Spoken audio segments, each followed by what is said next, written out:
Well, the inevitable has happened. They just announced Bryce Young as the 2021 Heisman Trophy winner. I think everyone saw us coming from the moment Alabama crushed Georgia. It kind of cemented him as the Heisman Trophy winner for this year. Although I was still holding out hope to see someone like Aidan Hutchinson win. Still think it's Bryce Young. I just like to see a defensive player win. I like to see a little bit of the odds. Sometimes the underdog win these situations. But Bryce Young certainly is deserving of the Heisman Trophy. And as I said, did not come as a surprise that he won because of how well he played down the stretch, specifically against Georgia. Because really, but the exception of the last drive in regulation against Auburn and then overtime, he had not played well against Auburn at all. And actually probably was playing himself out of the Heisman consideration in that game. And of course, he comes out, plays great, last drive, overtime, and then of course destroys Georgia in a way that Georgia had not been tested all year long, and he just obliterated them. So that kind of cemented him as the guy for the Heisman Trophy this year. It is a relatively weak Heisman Trophy class, I'll say. And I know that's kind of silly to say because it's such a good group of players still. It's obviously going to be a bunch of guys who are going to go top 5 in their respective draft classes, although maybe Kenny Pickett won't, but he was still a very good quarterback this year. But I think we got a little bit spoiled by having like Devontae Smith come in and have this huge record-setting year. And then the year before that was Joe Burrow. And just having the duos of Mac Jones and Devontae Smith and then the duo of Jamar Chase and Joe Burrow kind of spoil us a little bit. Because you look at Mac Jones last year, Mac Jones had 4,500 yards, 41 touchdowns, and 4 interceptions. And he was completing about 77.4% of his passes. This year, Bryce Young, 68% of his passes have been completed for 4,322 yards, 43 touchdowns, 4 interceptions. So relatively similar, but the completion percentage for Mac Jones was so much higher. The passer rating's higher. And part of that's playing with Devontae Smith. I mean, it's a bit of a game changer there. Now, granted, of course, Bryce Young's had Jameson Williams, he's had John Mechie. It's just Devontae Smith was on their level, which is why Smith won the Heisman last year, not Mac Jones. But overall, I think it's a very interesting and fun Heisman class. And I really want to see the write-ins because Kenny Pickett was very good. We'll just briefly talk about Kenny Pickett's stats. I think Kenny Pickett certainly held his own in this debate for a number of reasons. He played 67.2% of his passes, 4,319 yards, 42 touchdowns, 7 interceptions. So really, I mean, what's separating him and Bryce Young? It's the turnovers mostly. CJ Stroud, the other quarterback in this debate, he's probably the one who's going to get picked on the most in this discussion. 3,862 yards, 38 touchdowns, and 5 interceptions, completing 70.9% of his passes. And the reason why I say he's going to get picked on the most is, number one, the raw stats don't hold up as well against the other ones for the other quarterbacks, and also because early in the year, he was still putting up numbers, but he clearly was not on that level. The first couple of games of the season for Ohio State, he was not on that level of a Heisman caliber quarterback. Of course, he developed to that point eventually, but he was not that early on the year. So I think that's probably why he's going to get picked on the most in this discussion. It's also just a byproduct of being the third quarterback in the debate.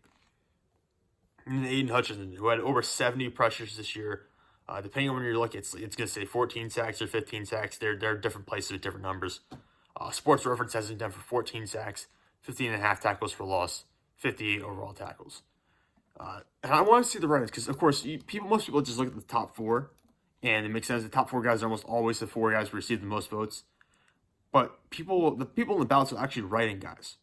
You know, I think last year, I want to say 9 players received first place votes of some kind. Of granted, it was like numbers 7, 8, and 9 were like 1 or 2 first place votes. It was not a lot, but there were other guys who received first place votes.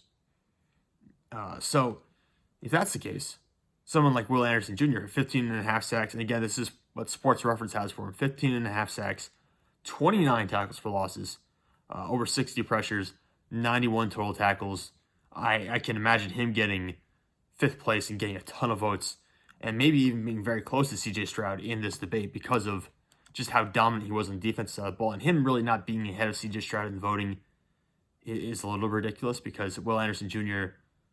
was arguably better than Aidan Hutchinson. And granted, they're both guys who are going to be top 3 draft picks in the NFL drafts that they go into. So it's not like saying, oh, Aidan Hutchinson was trash and Will Anderson was great. I'm not saying that.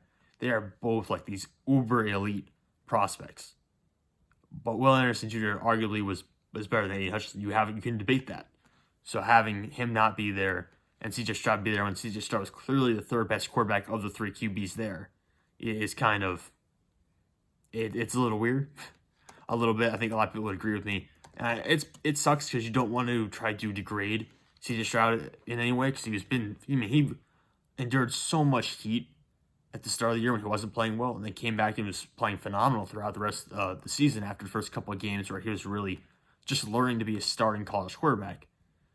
And he did that fabulously. And now he's on a path to be probably a top 15 pick in next year's draft in 2023. But again, was not at that level during his opening part of the season, to the point where people were calling for him to be benched for Quinn Ewers or Jack Miller or anyone else on that roster. So I have to take that into consideration. I think Will Anderson Jr. will be up there, and Kenneth Walker will also be up there, because you look at Kenneth Walker's stats this year, 1,646 rushing yards, 18 rushing touchdowns. It's not really far off from where Mark Ingram was when Mark Ingram won the Heisman.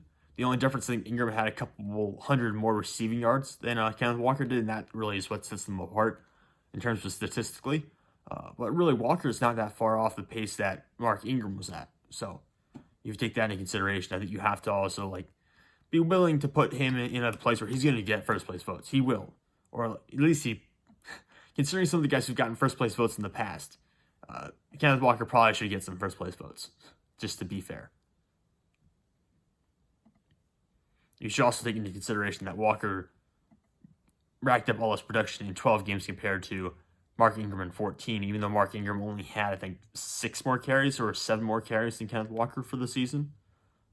And Walker still has a bowl game to go, I guess. Who else? I wonder who else could be. I could see Jameson Williams getting votes. I really could. Jameson Williams, to me, just what he's done this year, it's the kind of thing that I think I could see voters getting enticed by. There's a chance that he'll entice NFL teams to making him the first wide receiver taken in the draft. I really think that's a possibility. And I wouldn't be shocked if my next mock draft has Williams as the number 1 wide receiver, because it's just the way he plays football is so enticing, because it's what teams want. And it's what's attractive to voters. It's a huge home run hitter. 68 receptions here. Just 68 receptions, but 1,445 yards and 15 touchdowns. That's 21.3 yards per reception in the SEC.